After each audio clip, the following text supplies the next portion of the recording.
Bonjour à tous, c'est Jonathan de Pub Captive. Alors aujourd'hui on se retrouve pour une nouvelle vidéo, quelque chose de très simple sur la fiche Google Business. Donc l'idée pour moi c'était aujourd'hui d'étudier, d'analyser une entreprise, de voir en fait les erreurs qui ont été potentiellement commises. Donc ce qui va permettre en fait de voir évidemment pour les entreprises qui travaillent de façon locale les erreurs à ne pas faire et de pouvoir avoir des éléments pour mettre en place une stratégie cohérente et simple pour pouvoir générer de la visibilité et générer des prospects. Ce qu'il faut savoir, c'est que Google Business, pour les entreprises, notamment du bâtiment, mais autres également, c'est un véritable vecteur pour acquérir des clients et des prospects, évidemment, puisque c'est là où on va pouvoir contacter directement l'entreprise et avoir des avis, donc des témoignages. L'idée, c'est que effectivement, une fiche Google Business ne peut pas être simplement faite puis laissée à l'abandon.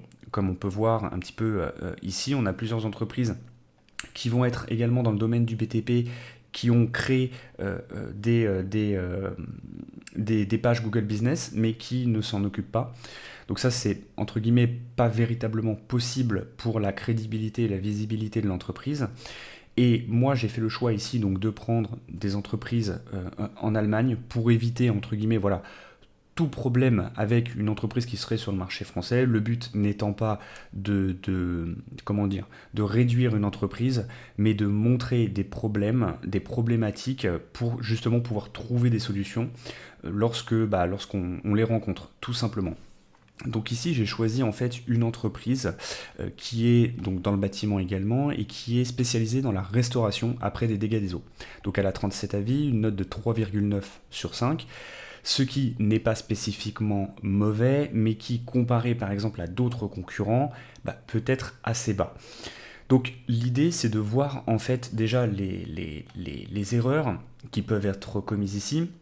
Donc si on regarde un petit peu les avis, si on regarde un petit peu les réalisations, la première chose à faire, c'est que globalement, on peut voir qu'il n'y a pas de réponse. En fait, il y a des avis positifs, donc c'est très bien, mais on voit aussi qu'il y a des avis négatifs, donc qui sont assez répartis. Si on remonte un petit peu sur la fiche, on peut voir qu'on a des notations à 5 étoiles comme à 1 étoile. Ce qui représente, évidemment pas une très bonne chose, mais globalement on n'a pas de réponse aux avis. C'est-à-dire que l'entreprise ne répond pas.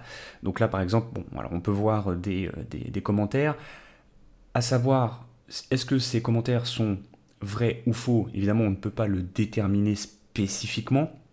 Moi, je pars toujours du principe qu'une entreprise qui va être dans le BTP, quand on a des avis qui sont assez détaillés, peuvent potentiellement être vrais.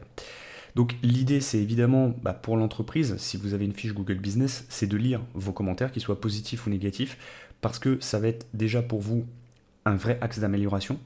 Donc de transformer des éléments justement pour ne plus en fait effectuer certaines choses que vous pouviez faire et qui en fait ne fonctionnent pas, ou de remettre en question certains fonctionnements afin justement d'éviter que ça se reproduise. Donc ça déjà c'est une source d'information qui va être extrêmement importante pour vous au niveau de votre organisation et de votre entreprise.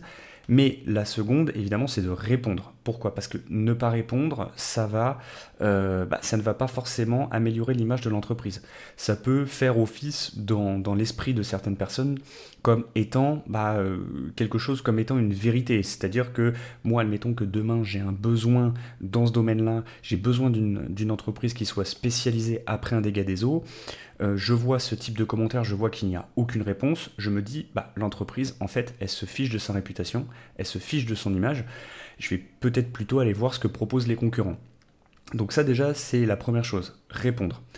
Ensuite, comment on répond? Évidemment, on va proscrire les réponses qui peuvent être impulsives. L'idée, c'est de toujours, entre guillemets, je ne vais pas forcément dire s'excuser, mais d'essayer de comprendre ce que la personne a voulu dire, de comprendre le raisonnement de la personne et d'apporter une réponse professionnelle. Ça va démontrer que même s'il y a eu un souci dans la prestation, dans l'organisation, ça va démontrer le professionnalisme de l'entreprise. Ça, c'est un élément qui est important et indispensable.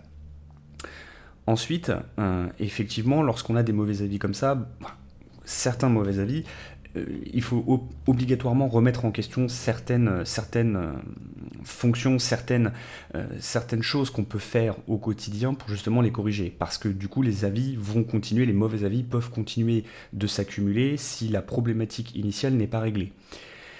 Lorsqu'on a des avis, même voilà, qui peuvent faire baisser notre note, ce n'est pas très grave, on peut jamais contenter tout le monde, j'ai envie de dire.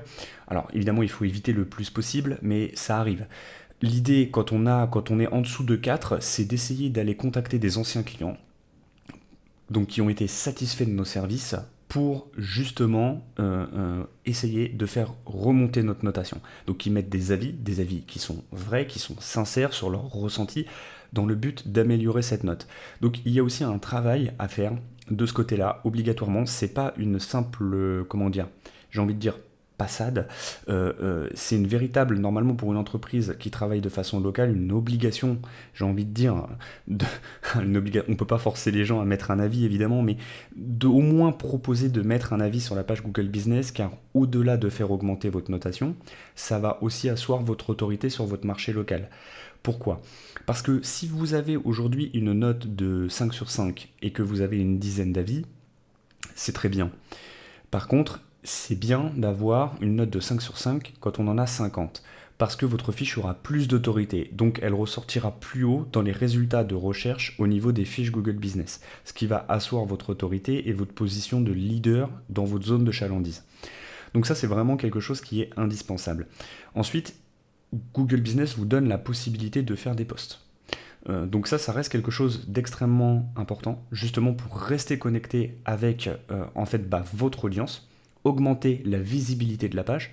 Plus vous êtes actif sur Google Business, plus votre fiche a de chances d'arriver en haut des résultats.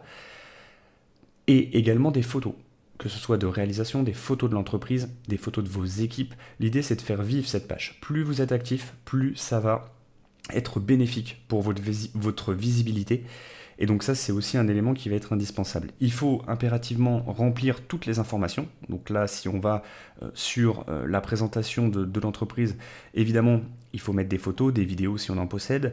On peut mettre aussi des prestations sur les pages Google Business. Ça peut être une très bonne chose. Pas forcément donner les prix, où on peut donner un ordre de grandeur. Mais voilà, l'idée c'est de vraiment remplir au maximum les informations de la page et de la faire vivre, de répondre aux commentaires. Si vous avez une page et qu'aujourd'hui cette page est inactive, qu'il n'y a aucun avis, ça ne sert à mon sens strictement à rien du tout.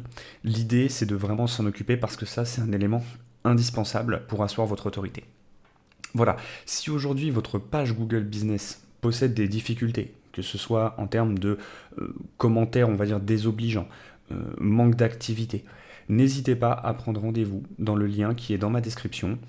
Moi, à partir de ce moment-là, je pourrais effectuer un audit complet de votre visibilité, que ce soit votre page Google Business, les réseaux sociaux, votre site internet. Et à partir de ce moment-là, une fois qu'on aura l'audit, lors du rendez-vous, on pourra voir les axes d'amélioration possibles qui sont réalisables pour votre structure. Voilà, si jamais vous avez des questions, n'hésitez pas à les mettre dans les commentaires, j'y répondrai avec plaisir. Et d'ici là, écoutez, je vous souhaite une excellente journée et je vous dis à bientôt.